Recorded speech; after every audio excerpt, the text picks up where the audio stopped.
На 16 јуни 1943 година, во близина на селото Ваташа, Кавадаречкиот крај, се случи еден од најстрашните злостори извршени од бугарските фашистички окупатори во текот на Втората светска војна во Македонија. Овој настан е познат како масакрот на ваташките младинци и представува трагичен символ на отпорот и страдањето на македонскиот народ. Во 1941 година делови од Македонија беа окупирани од Бугарија. Бугарските власти се обидоа да го наметнат своето влијание преку политика на асимилација, репресија и прогон на сите кои се противеа на окупаторскиот режим.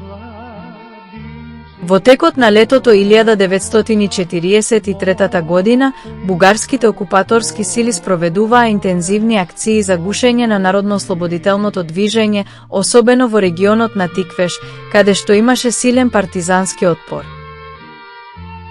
На 16 јуни 1943 година 12 млади луѓе од Ваташа на возраст од 15 до 28 години беа убиени од страна на бугарските фашистички власти. Овие младинци, кои беа активисти во народно-ослободителното движење или едноставно поддржувачи на борбата, беа уапсени и подложени на тортура. Подоцна беа одведени на рид во близина на селото и застрелани без судење. Масакрот во Ваташа остави длабоки траги во македонската колективна меморија.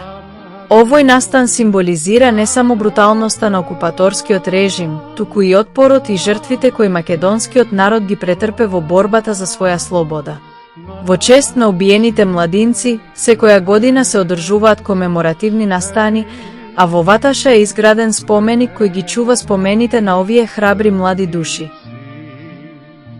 Еве ги младинците, млади како роса, кои беа погубени од бугарските фашисти без судење и на терористички начин. Перо Видев 15 години.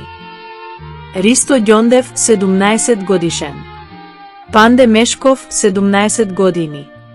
Герасим Матаков 17 години. Илчо Димов 17 години. Данко Давков 17 години. Панде Ѓунов 17 години. Блаже Ицев 17 години. Ванчо Ѓурев 19 години.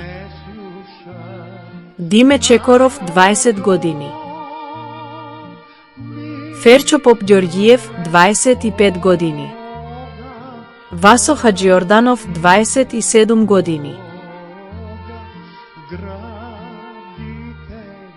Овој трагичен настан представува потсетник за карактерот на бугарите кои од секогаш се вртеле према посилниот и ја користеле нивната злоба кон другите. Нивната карактеристика од секогаш била исполнета со злоба, простотилок и проституција. Такви останале и сега и истото тоа го прават со денешна Македонија.